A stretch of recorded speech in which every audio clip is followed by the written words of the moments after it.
सभी बच्चों को नमस्कार। ये आपका आज का हिंदी कार्य पत्रक नंबर 5। दिनांक है 8 अक्टूबर सन 2020। कक्षा 8 के लिए है आज का ये हिंदी कार्य पत्रक। और इसमें कक्षा 8 की हिंदी पाठ्य पुस्तक वसंत से एक पाठ लिया गया है, बस की यात्रा। इस पाठ का एक गद्यांश यहाँ पर दिया गया है और उसी पर आधारित कुछ प्रश्न पूछे गए हैं। तो उन प्रश्नों को हल करने से पहले आओ बच्चों, हम इस पाठ का जो गद्यांश दिया गया है इसको पढ़ लेते हैं और आपके कार्यपत्रक को पढ़ लेते हैं। बच्चों, आज इस कार्यपत्रक में हम अपने पाठ्य पुस्तक वसंत के तीसरे पाठ बस की यात्रा का प्रथम भाग पढ़ने जा रहे हैं। यह हरिशंकर परसाई जी की व्यंग्य रचना है। बच्चों, व्यंग्य का मतलब होता है एक ऐसी बात जिसे आपने बहुत हल्के फुल्के मजाक वाले लहजे में कह दिया है और जिससे ये बात आपने कही है उसको वो बात समझ में भी आ गई है और उसको बुरा भी नहीं लगा है। बच्चों, व्यंग्य एक ऐसी विधा होती है जिसमें हम बातों को सीधे सीधे नहीं कहते, बल्कि उसे इस प्रकार कर घुमा फिरा कर कहते हैं कि सामने वाले को बुरा भी ना लगे और हमारी बातों को भी वह समझ जाए। इस पाठ में भी लेखक व्यंग्य का प्रयोग करते हुए भारत की सार्वजनिक परिवहन व्यवस्था यानी बेटे जो सरकारी बस चलती है ना किसी भारत कहीं पर भी, उसको हम बोलते हैं सार्वजनिक परिवहन व्यवस्था। बसें, ट्रक, टेम्पू, जो भी यात्रियों को एक स्थान से दूसरे स्थान पर पहुंचाते हैं। आजकल कौन कौन चल रहे हैं? बस है, ग्रामीण सेवा, ई रिक्शा और ऑटो चल रहे हैं ना आजकल। हम किराया देते हैं और सफ़र करते हैं। तो इसे क्या बोला है? सार्वजनिक परिवहन व्यवस्था पर गहरा चोट करते हैं। बच्चों, आपने देखे होंगे कुछ बसें जो ग्रीन वाली हैं और रेड वाली दिल्ली में बसें हैं, वह हैं बच्चों सरकारी बस। और कुछ प्राइवेट भी चलती हैं, हालांकि कम हैं, लेकिन पहले आप अपने घर में बड़ों से पूछना, एक बस चलती थी ब्लू लाइन, उसको हम क्या बोलते थे? Blue line. वो थी प्राइवेट बस, ठीक है।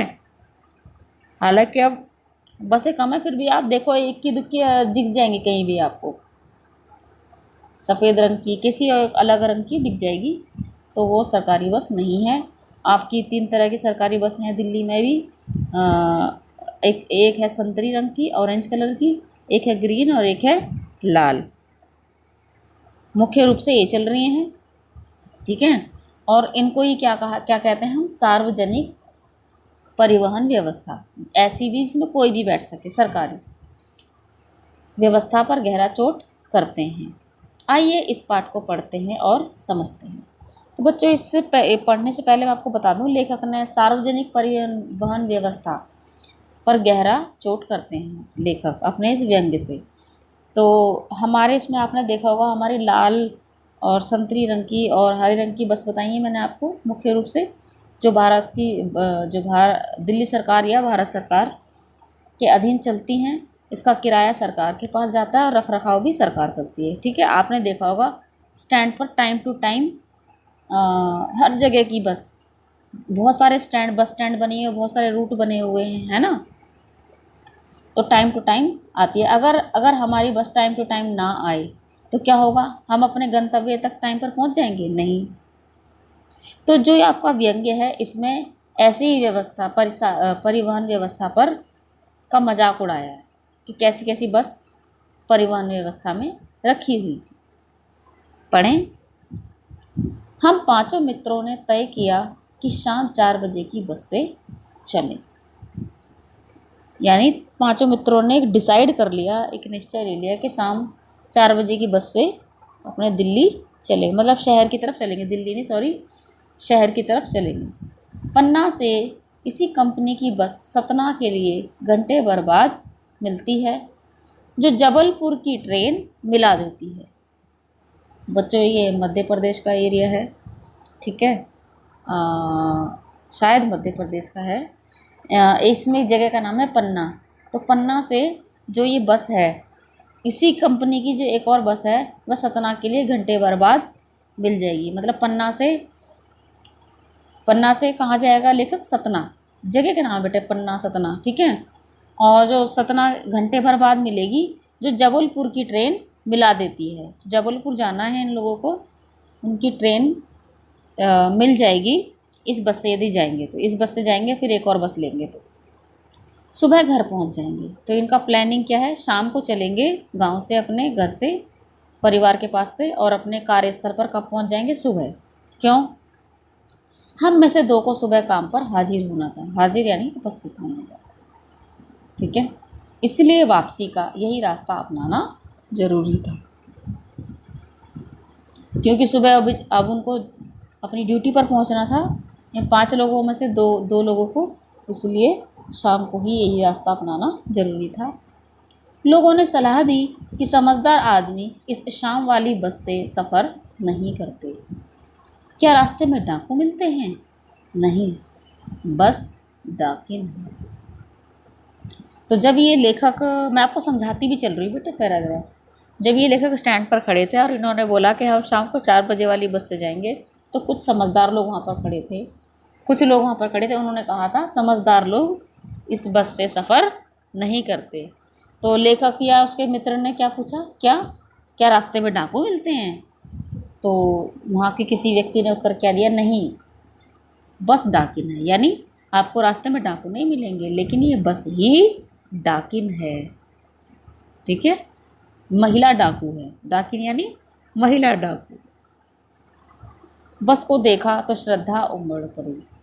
खूब वयोवृद्ध थी, सदियों के अनुभव के निशान लिए हुए थी। लोग इसलिए इससे सफ़र नहीं करना चाहते थे कि वृद्धावस्था में इसे कष्ट होगा। यह बस पूजा के योग्य थी, उस पर सवार कैसे हुआ जा सकता है। जब लेखक ने बस को देखा तो उसके मन में बस के प्रति श्रद्धा उमड़ पड़ी। क्यों उमड़ पड़ी? क्योंकि वह बहुत अधिक खटारा हालत में थी। कह रहे हैं खूब वयोवृद्ध थी। बच्चों, वृद्ध तो जीव होते हैं ना, सजीव लोग। बस तो वो निर्जीव है। और अगर ये कहा जा रहा है कि वो वयोवृद्ध है, इसका मतलब क्या है? बहुत ही घिसी पिटी, टूटी फूटी, बिल्कुल कबाड़ हालत में वो बस थी। खूब वयोवृद्ध थी, सदियों के अनुभव के निशान लिए हुए थी। क्योंकि वह बस काफ़ी टाइम से चल रही थी, बहुत टाइम से चल रही थी, एकदम टूटी फूटी हालत में थी। तो उसके बॉडी पर, उसके शरीर पर स्क्रैच बोलते हैं हिंदी में, निशान थे। कभी इधर से टक्कर लगी, कि उधर से टक्कर लगी, या कोई चीज़ गल रही है, कोई चीज़ टूट रही है, ये निशान। सड़क पर चलने के जो अनुभव होते हैं वाहन के, वो सारे निशान लिए हुए थी। लोग इसलिए सफ़र करना नहीं चाहते थे कि वृद्धावस्था में इसे कष्ट होगा। अब देखो, लेखक ने एकदम सीधे ये बात नहीं कही है कि मैंने बस को देखा तो मुझे बहुत ज़्यादा गुस्सा आ गया, और क्योंकि बस बहुत खटारा थी, एकदम टूटी फूटी थी, है ना। और लोग इसलिए सफ़र नहीं करना चाहते थे कि वो उसमें बैठ करके कैसे चले, कैसे पहुंच पाएंगे सही टाइम पर। लेकिन इसे लेखक ने मजाक वाले लहजे में लिखा है। बस को देखा तो श्रद्धा उमड़ पड़ी। गुस्सा, हालांकि वास्तव में गुस्सा आ रहा है लेखक को कि ये बस है एकदम खटारा, लेकिन उन्होंने मजाक के मूड में कहा है, मजाक के लहजे में कहा है कि बस को देखते ही श्रद्धा उमड़ पड़ी। कैसी थी बस? खूब वयोवृद्ध, यानी एकदम खटारा बस थी। सदियों के अनुभव के निशान लिए हुए, यानी वो बहुत अधिक टूटी फूटी थी। लोग इसलिए से सफ़र करना नहीं चाहते थे कि वृद्धावस्था में से कष्ट होगा। तो लोग इसलिए से सफ़र करना नहीं चाहते थे क्योंकि लोगों को डर लगता था कि कहीं ये रास्ते में ही ख़राब ना हो जाए हमारे सफ़र करते समय। यह बस पूजा के योग्य थी। देखो बच्चों, जब व्यक्ति की मृत्यु हो जाती है तो हम लोग देखा होगा अपने मानव समाज में, ज़्यादातर घरों में, 90% घरों में, कि उस बूढ़े व्यक्ति की वैसे जीवन भर सेवा करें या ना करें, लेकिन उसकी फ़ोटो ज़रूर टांग के कभी डर के मारे पूजा वूजा कर लेती हैं।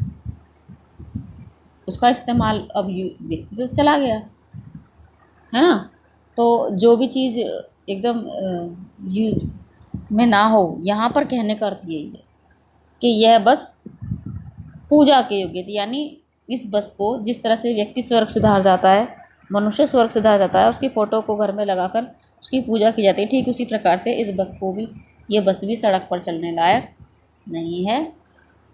इसकी बस किसी कहीं पर खड़ी करके बस इसकी पूजा ही की जा सकती है, उस पर सफ़र नहीं किया जा सकता है। इसमें कुछ बच्चों नए शब्द हैं, जैसे हाजिर, उसका अर्थ है मौजूद, उपस्थित, मौजूद या उपस्थित। डाकिन यानी डाकू शब्द का स्त्रीलिंग रूप, महिला डाकू कह दो। वयोवृद्ध यानी बड़ी आयु वाला या वाली, मतलब जो बहुत अधिक बूढ़ा हो गया हो ना, उसे हम बहुत अधिक बूढ़ा हो तो वयोवृद्ध कहते हैं, और जो सिर्फ बूढ़ा हो उसे वृद्ध, और बहुत अधिक बूढ़ा हो गया हो तो वयोवृद्ध। वृद्धावस्था यानी बुढ़ापा। अब इसके प्रश्नोत्तरों को देखने के लिए देखते हैं। बच्चों, प्रश्नोत्तर देखने के लिए चलो हम पहले प्रश्न पढ़ लेते हैं। लेखक ने बस से यात्रा करने का निर्णय क्यों किया? देखो यहीं पर आपको पंक्तियों में मैंने नीले रंग से अंडरलाइन कर दिया है। हम में से दो को सुबह काम पर हाजिर होना था, इसलिए वापसी का यही रास्ता अपनाना जरूरी था। तो आप इसको अपने शब्दों में लिखेंगे। लेखक ने बस से यात्रा करने का निर्णय इसलिए लिया क्योंकि वो कुल 5 मित्र थे और उन 5 मित्रों में से 2 मित्रों को सुबह अपने काम पर हाजिर होना था, इसलिए लेखक ने बस से यात्रा करने का निर्णय लिया। आप इसको ऐसे लिखो, लेखक कुल 5 मित्र थे जिनमें से 2 को कल सुबह, अगले दिन सुबह अपने काम पर हाजिर होना था, इसलिए लेखक ने बस से यात्रा करने का निर्णय लिया। प्रश्न 2 लाल रंग से अंडरलाइन होगा। लोगों ने यात्रा के संबंध में लेखक को क्या सलाह दी और क्यों? तो बच्चों क्या सलाह दी बता देते हैं आपको। देखो लाल रंग से ही है।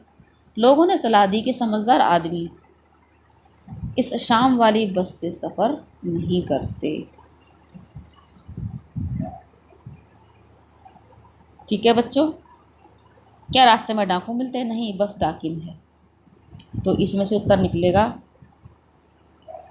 लोगों ने यात्रा के संबंध में लेखक को यह सलाह दी कि समझदार आदमी इस शाम वाली बस से सफ़र नहीं करते। क्यों? क्योंकि यह बस बहुत अधिक खटारा थी और शाम का समय है। ये शाम के समय के बाद थोड़ी देर बाद ही रात हो जाएगी और रात में ये कहीं पर भी बस खराब हो सकती है, इसलिए शाम वाली बस से सफ़र नहीं करना चाहिए। तीसरा प्रश्न हरे रंग से होगा अंडरलाइन। बस को देखकर लेखक ने जो व्यंग्य बातें कही हैं उन्हें अपने शब्दों में लिखिए। बच्चों आपको अपने शब्दों में लिखना है, पूरी तरह से आपके लिए आंसर है, आपको खुद लिखना है, लेकिन मैं आपको थोड़ा आइडिया दे देती हूँ। प्रश्न 3, ये देखो यहीं से लिया है ना अंडरलाइन, देखो हरे रंग से। बस को देखा तो श्रद्धा उम्र पड़ी, खूब वयोवृद्ध थे, सदियों के अनुभव के निशान लिए हुई थी। लोग इसलिए इसमें सफ़र नहीं करना चाहते थे कि वृद्धावस्था में से कष्ट होगा। यह बस पूजा के योग्य थी। उस पर सवार कैसे हुआ जा सकता है? तो बच्चों इसमें पॉइंट्स बनाकर लिख रहे हैं। बस को देखकर लेखक ने निम्नलिखित व्यंग्य बातें कहीं, अपने शब्दों में लिखना है ना, तो इसको लिख सकते हैं हम कि बस को देखते ही लेखक के मन में बहुत अधिक क्रोध आ गया क्योंकि बस बहुत अधिक टूटी फूटी थी, खटारा थी। ठीक है, व्यंग्य बातें कही हैं, अपने शब्दों में लिखना है। तो व्यंग्य बातें लिखने तो लिख दो, लेखक, हाँ लिख दो, इसमें निम्नलिखित बातें कहीं। बस को देखकर लेखक ने निम्नलिखित व्यंग्य बातें कहीं। नंबर 1, बस खूब वयोवृद्धि थी अर्थात खूब खटारा थी। नंबर 2, सदियों के अनुभव के निशान लिए हुए थी अर्थात उसके बहुत अधिक टूटी फूटी थी। ठीक है, और तीसरा पॉइंट है कि लोग उससे इस बस से सफ़र इसलिए नहीं करना चाहते थे क्योंकि वो बहुत अधिक वृद्धावस्था में पहुंच चुकी थी और सवारियों को ढोने से उसे कष्ट होता, अर्थात बस बहुत अधिक टूटी फूटी थी और लोग इस पर चढ़ने से इसलिए डरते थे कि कहीं ये रास्ते में ही खराब ना हो जाए। ठीक है, यह बस पूजा के योग्य थी। अगला पॉइंट है, तो ये कह दे यह बस परिवहन परिवहन विभाग में कार्य करने के योग्य नहीं थी। यह लोगों को यात्रा नहीं करवा सकती थी, बस इसकी पूजा ही की जा सकती थी, अर्थात ये एकदम क्या बोल इसे एकदम से इस्तेमाल नहीं किया जा सकता था। ठीक है, 3-4 पॉइंट मैंने बता दिए हैं, बाकी आप और लिख सकते हो जोड़ना चाहें तो। गतिविधि, अपनी कल्पना से अपने घर में पड़ी किसी भी पुरानी चीज़ को देखते हुए मजाकिये लहजे में उससे होने वाली बातचीत को लिखिए। तो बच्चों, ऐसा हो सकता है कि जब आपको किसी चीज़ के बारे में बताया जाए और आप उसकी बहुत अच्छी सी कल्पना कर लो, लेकिन जब आप उस चीज़ को वास्तव में देखो और वो चीज़ बिल्कुल ही बेकार निकले, तब इस तरह की बातें अपने मन में आती हैं। आप भी अपने घर की किसी पुरानी चीज़ को देखिएगा और उससे हुई बातचीत को मजाकिये लहजे में लिखने की कोशिश करनी है आपको। मैं आपको जैसे बता देती हूँ कि आज मेरे घर की घड़ी बंद हो गई है, काफ़ी पुरानी घड़ी है, तो उसके लिए मैंने लिखा, अरे आज तुम कैसे रुक गई।